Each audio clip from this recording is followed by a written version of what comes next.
Students, हम बात करेंगे विस्कोसिटी की। विस्कोसिटी क्या होती है? विस्कोसिटी हमारे पास आ जाती है इंटरनल प्रॉपर्टी एक फ्लूइड की। ठीक है, यहाँ पर हम लिखेंगे फ्लूइड की इंटरनल प्रॉपर्टी आ जाती है।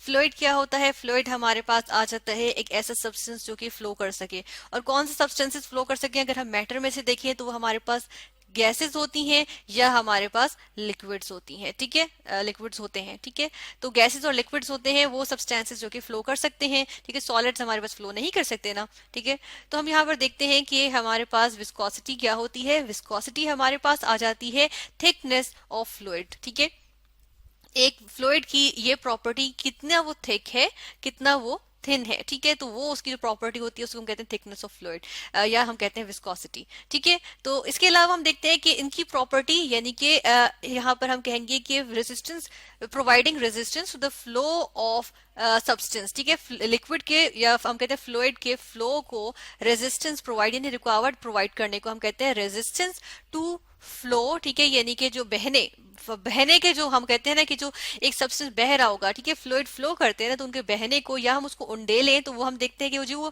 थिक फॉर्म में और वो मुश्किल से जो है वो बह रहा हो या उंडेला जा रहा हो, तो उसको हम कहते हैं कि वो रेजिस्टेंस आ जाएगी उसमें। और हम कहते हैं कि वो उसकी विस्कोसिटी होती है और हम कहते हैं कि वो हाईली विस्कस होता है। ठीक है, यानी कि जो थिक चीज होगी वो विस्कस होगी, जो थिन चीज होगी वो लेस विस्कस होगी। ठीक है, तो इस तरह से यहाँ पर हम ऐसे करते हैं, इसकी एक एनिमेशन देख लेते हैं, हमें अंदाजा होगा थिकनेस और थिकनेस कितनी, थिकनेस ऑफ फ्लूइड किस तरह से होता है विस्कोसिटी।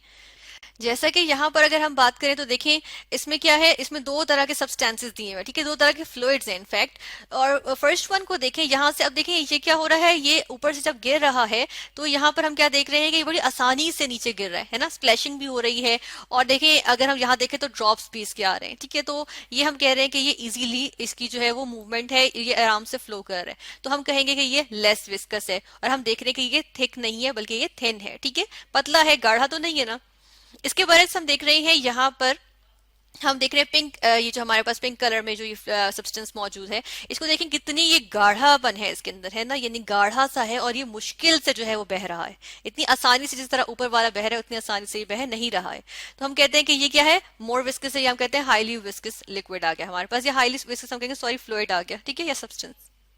तो यहाँ हम क्या करते हैं कि विस्कोसिटी को एक्सप्लेन करने के लिए, इसके हम समझने के लिए, मजीद समझने के लिए, इसकी साइंस देखने के लिए हम ऐसा करते हैं कि यहाँ पर एक पाइप ले आते हैं जिसमें से एक फ्लूइड जो है वो फ्लो कर रहा है। ठीक है, तो यहाँ पर वो हम पाइप लेकर आते हैं, ये पाइप का लॉन्गिट्यूडनल सेक्शन आ गया उस पाइप का, और इसके अंदर से लिक्विड फ्लो कर रहा है।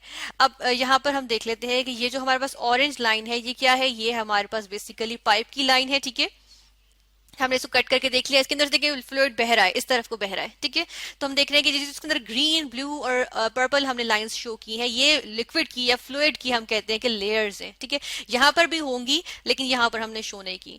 तो हम यहाँ पर जस्ट ये समझने की कोशिश करेंगे कि देखिए जो पाइप के साथ जो लेयर्स होंगी ना फ्लूइड की, वो हम देखते हैं कि उनको ज्यादा रेजिस्टेंस मिलेगी क्योंकि पाइप तो फ्लो नहीं कर रहा ना। ठीक है, तो हम देख रहे हैं कि जो पाइप के जो सॉलिड पार्ट है, तो इसके साथ से जो बिल्कुल साथ साथ से जो लेयर्स गुजर रही होंगी, उनकी वेलोसिटी या उनकी स्पीड जो है फ्लो की वो कम होगी। ठीक है, वो मुश्किल से मूव करूंगी, आहिस्ता आहिस्ता मूव करूंगी।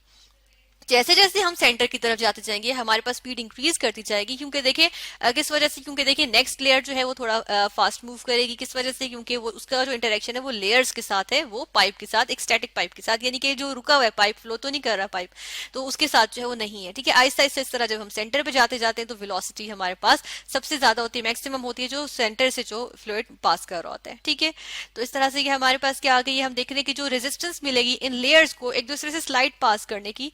ठीक है, लेयर्स ही है ना, मॉलिक्यूल्स की लेयर्स होती हैं फ्लूइड्स में भी, तो हम देखते हैं कि ये एक दूसरे को स्लाइड पास कर रही होती है। ठीक है, स्लाइड करके एक दूसरे के ऊपर से गुजर रही होती है। तो इस तरह से हमने देख लिया कि ये किस तरह हमारे पास यहाँ पे हम कहते हैं कि विस्कोसिटी, जो रेजिस्टेंस मिल रही है ना स्लाइड करने पे, तो वो उसको हम कहते हैं वो जो रेजिस्टेंस मिल रही होती है उसको हम कहते हैं विस्कोसिटी। ठीक है, तो वो फ्लो को जो है वो रेजिस्टेंस मिल रही है। फिर यहाँ पे इसी का अगर क्रॉस सेक्शन भी देख ले तो उसमें भी हम देख सकते हैं यही चीज बिल्कुल। ये देखें, अब इसको हमने क्रॉस सेक्शन ले लिया पाइप का, उसके अंदर देखें कि ये पाइप है, उसके अंदर ये लेयर्स आ गई, किसकी? ये लेयर्स आ गई हमारे पास फ्लूइड की। अब लेयर्स देखें जो पाइप के साथ से वो जो है वो आहिस्ता आहिस्ता मूव कर रही है, जबकि जो सेंटर में जो लेयर्स हैं वो क्या कर रही है, वो फास्ट मूव कर रही है। लेकिन जो स्लाइड पास करेंगी एक दूसरे को, उसमें जो रेजिस्टेंस या रगड़ होगी वो हमारे पास क्या आ जाएगी, उसकी वजह से जो रेजिस्टेंस, जो रगड़ की वजह से जो रेजिस्टेंस होगी वो हमारे पास विस्कोसिटी आ जाएगी। जितनी ज्यादा रेजिस्टेंस होगी उतना ही ज्यादा हम क्या कहते हैं कि हमारे पास यहाँ पर क्या होगी, हम कहते हैं हमारे पास विस्कोसिटी इस फ्लूइड की ज्यादा होगी। ठीक है, फिर हम ऐसा करते हैं, यहाँ पर विस्कोसिटी का देख लेते हैं कि इसको हम एक यूनिट्स में मेजर करते हैं। किसी फ्लूइड की करनी हो, फॉर एग्जांपल देखें वाटर को बहाए तो वो बड़ी आसानी से बह जाएगा, लेकिन अगर हनी को बहाना चाहें यानी कि हम शहद को बहाना चाहें तो वो इतनी आसानी से नहीं बहेगा। ठीक है, तो हम कहते हैं कि हर सब्सटेंस की विस्कोसिटी को, हर फ्लूइड की इनफैक्ट विस्कोसिटी को मेजर करने के लिए हमारे पास यूनिट्स होते हैं। जिस तरह से अगर हम यहाँ पर यूनिट देखें विस्कोसिटी को मेजर करने के लिए, जो एक आमतौर पर यूनिट लिया जाता है वो होता है पॉइस, POISE, पॉइस। ठीक है, ऐसा यूनिट भी होता है इसका। ठीक है, ऐसा यूनिट भी देख लेते हैं। चले यहाँ पे ऐसा यूनिट क्या होता है इसका, वो हमारे पास आ जाता है newton into second into metre square पर मीटर स्क्वायर। ठीक है, यहाँ पे ये हमारे पास यूनिट होता है। इसको अगर हम कन्वर्ट करना चाहें तो हमारे पास, अगर हम इसको बिल्कुल सिंपल कन्वर्ट करके ले आए तो हमारे पास क्या आ जाएगा, ये आ जाएगा किलोग्राम पर मीटर पर सेकेंड। ठीक है, ये भी हमारे पास इसका यूनिट होता है। तो हमने एक एसआई यूनिट्स देख ली और एसआई यूनिट्स के अलावा भी हमने यूनिट्स देख लिए यहाँ पर विस्कोसिटी के। इसके बाद हम क्या डिस्कस करेंगे, वो फैक्टर्स जो कि अफेक्ट करेंगे किसी फ्लूइड की विस्कोसिटी को। ठीक है, तो यहाँ हम लिखेंगे फैक्टर्स अफेक्टिंग विस्कोसिटी। यहाँ पर हम फर्स्ट फैक्टर देख लेते हैं। फर्स्ट फैक्टर हमारे पास क्या आ जाएगा, मॉलिक्यूलर साइज एंड शेप। ठीक है, मॉलिक्यूलर साइज एंड शेप है। अब मॉलिक्यूलर साइज की बात करें तो देखिए, जब हमारे पास एक मॉलिक्यूल का साइज बड़ा होगा, ठीक है, एक फ्लूइड के मॉलिक्यूल्स का साइज बड़ा होगा, हम कहते हैं बिग होगा, तो हम कहते हैं कि उसकी वजह से क्या होगा, ज्यादा रेजिस्टेंस लगेगी, एक दूसरे से ज्यादा रगड़ प्रोड्यूस करेंगे। ठीक है, ज्यादा रगड़ प्रोड्यूस करेंगे, ज्यादा रेजिस्टेंस होगी, तो उसकी वजह से फ्लो आसान नहीं होगा। ठीक है, आहिस्ता आहिस्ता फ्लो करेगा। जो चीज आहिस्ता फ्लो करेगी वो गाढ़ी होगी, जो चीज गाढ़ी होगी वो क्या होगी, हाईली विस्कस होगी। ठीक है, तो हम कहते हैं मॉलिक्यूलर साइज जब हमारे पास ज्यादा होगा तो हम कहते हैं, यानी बिग होगा, तो हम कहते हैं कि वो चीज हमारे पास हाईली विस्कस होगी, यानी कि गाढ़ी होगी। एक तरह से हम कह सकते हैं कि वो चीज गाढ़ी होगी। ठीक है, दूसरा पार्ट यहाँ पर हमारे पास क्या है, वो कहते हैं कि शेप, मॉलिक्यूल का शेप। मॉलिक्यूल की शेप को हम किस तरह से देख सकते हैं कि अगर किसी मॉलिक्यूल की, अगर कोई सब्सटेंस है उसके मॉलिक्यूल्स की शेप जो है वो रेगुलर है, ठीक है, कोई खास पैटर्न बना हुआ है, तो उसको इतनी रेजिस्टेंस महसूस नहीं होगी क्योंकि उसमें ऑलरेडी एक पैटर्न है। इसकी वजह से हम देखते हैं कि जब रेगुलर पैटर्न आ जाए तो ज्यादा रेजिस्टेंस नहीं होगी। ज्यादा रेजिस्टेंस नहीं होगी तो हम कहते हैं कि वो चीज क्या होगी, लेस विस्कस होगी। लेकिन अगर एक चीज देखिए एमॉर्फस हो, यानी कि उसकी कोई खास शेप ना हो, बेतुकी सी उसकी शेप बनी हो, ठीक है, कोई पर्टिकुलर शेप ना हो, तो हम क्या कहेंगे कि वो चीज, उसमें तो ज्यादा रगड़ प्रोड्यूस होने के चांसेस है ना, तो वो क्या होगी, वो गाढ़ी होगी। और उसके अंदर हम क्या कहते हैं कि हमारे पास उसमें हम कहेंगे कि जी वो विस्कस ज्यादा होगी। ठीक है, हम यहाँ पर अब नेक्स्ट फैक्टर की तरफ मूव करेंगे। नेक्स्ट फैक्टर आ जाएगा इंटरमोलिकुलर फोर्सेस ऑफ अट्रैक्शन। ठीक है, या हम कहेंगे अट्रैक्टिव फोर्सेस। तो अट्रैक्टिव फोर्सेस को अगर हम देखें तो इसको हम यहाँ पर ये देखेंगे कि अगर अट्रैक्टिव फोर्सेस स्ट्रांग होंगी तो देखिए मॉलिक्यूल्स के फ्लूइड के आपस के जो मॉलिक्यूल्स हैं उनके दरमियान फोर्सेस स्ट्रांग होंगी।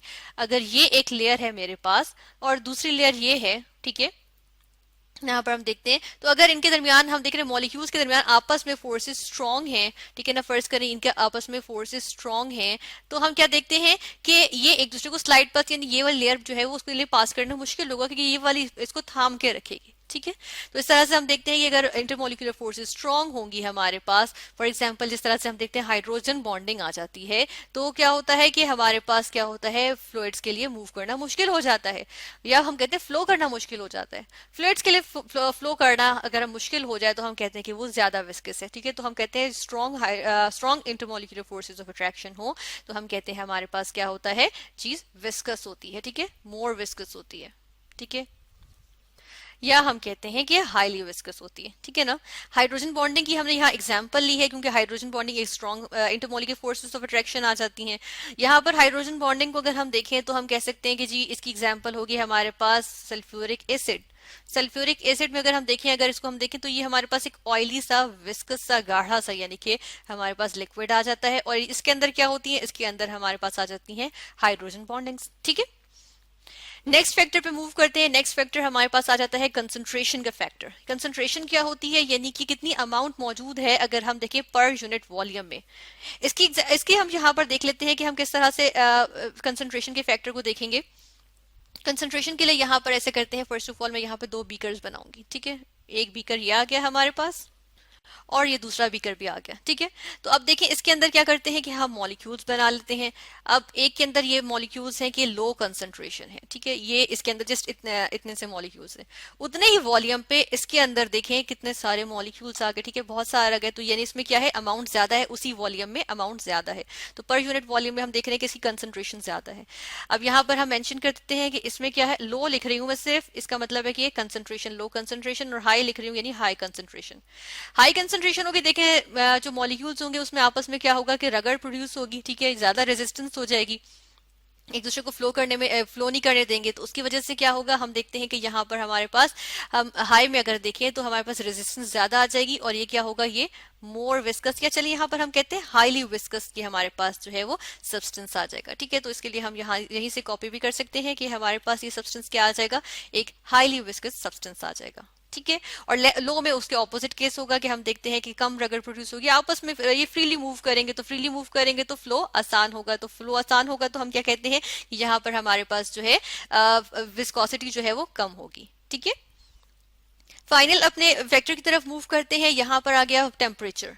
टेम्परेचर में ये देखते हैं हम कि देखिए अगर मेरे पास ये एक बीकर है, ठीक है, और इसके अंदर मेरे पास फ्लूइड था, मैंने क्या किया, इसको हीट कर दिया, ठीक है, यहां से मैंने इसको हीट प्रोवाइड की। हीट प्रोवाइड की, इसका मतलब क्या हुआ कि मैं इसको क्या दे रही हूँ, एनर्जी दे रही हूँ। एनर्जी दी तो क्या होगा, मॉलिक्यूल्स हरकत में आ जाएंगे, यानी कि तेज मूव करना शुरू कर देंगे, ठीक है। जब भी इनकी स्पीड हम देखते हैं कि वो फास्ट हो जाएगी, स्पीड फास्ट होने पे क्या होगा, तेज मूव करेंगे, तेज मूव करने की वजह से क्या होगा कि हम कहते हैं जी हमारे पास जो फ्लो है वो बढ़ जाएगा, ठीक है। तो हम कहते हैं जब टेम्परेचर इंक्रीज करें तो हमारे पास चीज जो है वो उसकी स्पीड इंक्रीज कर जाती है, जिसकी वजह से वो फ्लो ज्यादा आसानी से करेगी और वो लेस विस्कस हो जाएगी, ठीक है। तो इस तरह से हमने फैक्टर्स देखे जो कि अफेक्ट करते हैं विस्कोसिटी को। फॉर एग्जांपल हमने temperature, concentration, intermolecular forces and molecular size and shape की बात की। यूनिट्स देखे कि पॉइस हमारे पास नॉर्मली हमारे पास वो यूनिट आ जाता है जिसमें हम विस्कोसिटी को मेजर करते हैं। और विस्कोसिटी सेल्फ है क्या, ये हमारे पास है resistance to flow of a fluid,